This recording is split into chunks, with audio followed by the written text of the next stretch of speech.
Live शाम को 7 बजे आप और हम, पूरा देश और पूरा विश्व, शाम को 7 बजे से 8 बजे तक 1 घंटे सावन की शिवरात्रि के दिन पार्थिव शिवलिंग का पूजन कर कर भगवान से अपने मन चाहा वर प्राप्त करें। इसमें क्या क्या सामान चढ़ेगा वो आप लोग लिख लीजिए। 1 लोटा जल, 21 दाने गेहूं के, 5 कमलगट्टे, 108 चावल के आखे दाने, वैसे तो सबको याद होंगे ही पहले के भी। 108 चावल के दाने, आखे मतलब सेगे, 21 काली मिर्ची, 1 चुटकी काली तिल, 1 धतूरा, 7 बेलपत्र, 7 शमी पत्र, 7 लाल फूल, गुलाब के मिल जाए तो श्रेष्ठ है, नहीं तो कोई लाल फूल दूसरा मिल जाए वो भी श्रेष्ठ। 7 पुष्प सादे जो पूजन में चढ़ाने के लिए, दूध, दही, घी, शक्कर, इत्र, गंगाजल, चंदन, 3 गोल सुपारी, पूजन वाली सुपारी, रोली, मोली, अबीर, मौली मतलब लच्छा नाड़ा बांधने वाला, अबीर, गुलाल, पीला चंदन, चावल पूजन के लिए, कपूर, 2 दीपक घी के, 1 जलाकर रखने के लिए, 1 आरती करने के लिए, 2 जनेऊ, 1 गणेश जी के लिए, 1 शिव जी के लिए, लौंग, इलायची, पान के पत्ते, मिट्टी का पार्थिव शिवलिंग। अपने नगर में, अपने गांव में, अपने गमले में जो मिट्टी हो उसका पहले से शिवलिंग बना के रख लेना। 7 बजे तो सीधे पूजन चालू करेंगे, 8 बजे तक आप लोग पहले से शिवलिंग बना के रख लें, पार्थिव शिवलिंग मिट्टी का। 5 फल, मिठाई, धूप बत्ती, और शिवलिंग को पहले से बनाकर रखें जिससे 7 बजे बैठते से ही पूजन चालू हो जाए।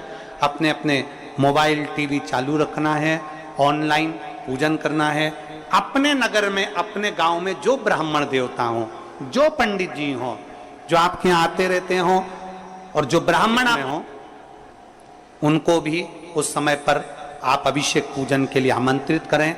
और पंडित जी उस समय पर करा रहे या उससे 1 घंटे पहले करा दे, कोई दिक्कत वाली बात नहीं है। पर शिवरात्रि के दिन शिव अभिषेक होना जरूरी है, क्योंकि सावन की शिवरात्रि के दिन जो पार्थिव शिवलिंग का पूजन शाम के समय, शिवरात्रि के दिन रात्रि के समय पर जो करता है, मनवांचित फल देवाधिदेव महादेव प्रदान करते हैं निश्चित। जो ब्राह्मण आपके परिचित हों उनको बुला लें। अगर ब्राह्मण ना मिले तो टीवी के माध्यम से आप और हम सब बैठकर जो ब्राह्मण देवता होंगे वो पूजन कराएंगे, और आप और हम पूजन करेंगे, और उसका लाइव आप और हम साथ में मतलब ऑनलाइन, मतलब जैसा हम कर रहे हैं वैसा आप हमारे साथ में बैठकर एक साथ पूजन करेंगे, और एक साथ महादेव की करोड़ों लोग मिलकर आरती करेंगे और बाबा से मनवांछित फल प्राप्त करेंगे। विसर्जन करते समय जब आप विसर्जन करें, पानी में अपने पात्र को, शिवलिंग को जब छोड़ें, उस समय पर ध्यान दीजिएगा कि शिवलिंग की जो जल की धार है, जिसका उत्तर की ओर जो जल की धार होती है, विसर्जन करते समय वो जल की धार अर्थात वो उत्तर का भाग हमारी ओर होना चाहिए, और थाली इस तरह से पकड़ें कि वो भाग हमको जब डालें तो वो भाग हमको दिखे, थोड़ा सा नजर आए पानी में डालते समय। और जब वो थोड़ा भाग दिखता रहे, और जिसलिए आपने शिवलिंग बनाया, जिस कामना से आपने शिवलिंग बनाया है, वो कामना उस भाग को पानी में देखते देखते बोल दीजिए, वो कामना पूर्ण हो जाती है। इसको कहते हैं पार्थिव शिवलिंग का निर्माण करना और उसकी आराधना करना। तो पहला क्रम है पार्थिव शिवलिंग का निर्माण। सावन के महीने में अगर आप शिवलिंग बनाते हैं, सोमवार को शिवलिंग बनाते हैं, तो नियम ध्यान रखिएगा महाराज, लिंग पुराण से है ये, इसका नियम ध्यान रखिए। क्या करना है, उस कलश का जल उस मिट्टी में थोड़ा सा डालिए। क्यों डाला जाता है उसका भी भाव वर्णन किया है। अब भविष्य पुराण, स्कंद पुराण और अग्नि पुराण, इन तीनों से ले लिया गया, वर्णन किया गया। जब उस कलश का जल हम डालते हैं तो उस कलश में पितरों का भाव आ जाता है, अन्नपूर्णा का भाव हो जाता है, घर में लक्ष्मी का भाव हो जाता है, संपदा का भाव हो जाता है।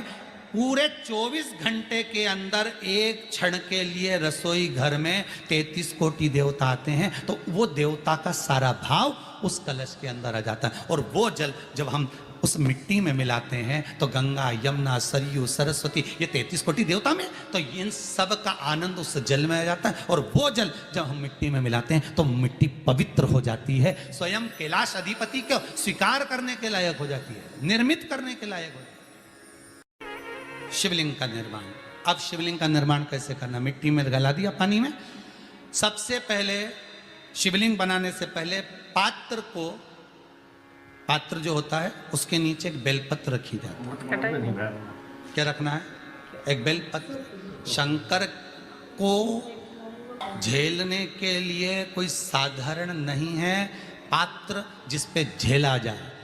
स्वयं गंगा शिव की जटा में, और आप शंकर के शिवलिंग का निर्माण कर रहे हो, कोई साधारण नहीं हो सकता। स्वयं आप विदेश्वर संहिता के अंतर्गत पढ़े कि ब्रह्मा और विष्णु, ब्रह्मा ऊपर जा रहे हैं, भगवान विष्णु नीचे जा रहे हैं, तो पता नहीं कर पा रहे कि यहां चरण कहां पर और शीश कहां पर है,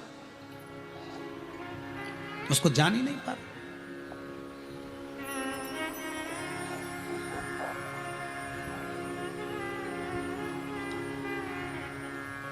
बस एक बेलपत्र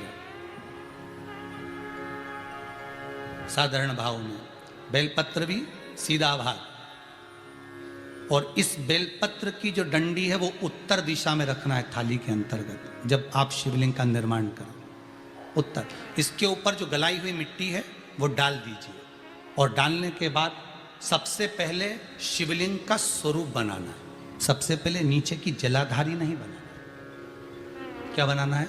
शिवलिंग का स्वरूप बनाना। बनाने के बाद उसी शिवलिंग के पास में और मिट्टी डाल लीजिए, फिर जलाधारी का निर्माण करिए, फिर जलाधारी।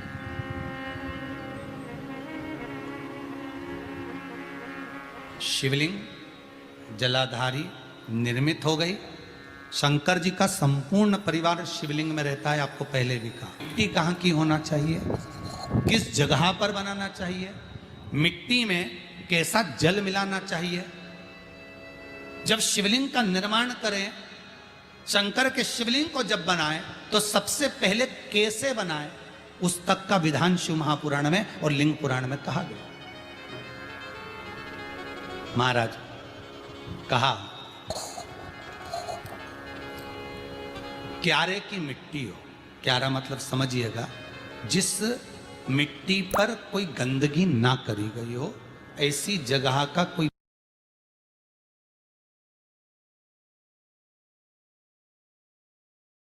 श्री शिवाय नमस्तुभ्यम, श्री शिवाय नमस्तुभ्यम, श्री शिवाय नमस्तुभ्यम। जानकारी अच्छी लगी तो प्लीज़ चैनल को लाइक कीजिए, सब्सक्राइब कीजिए। Thanks for watching. Thank you. Her her Mahadev.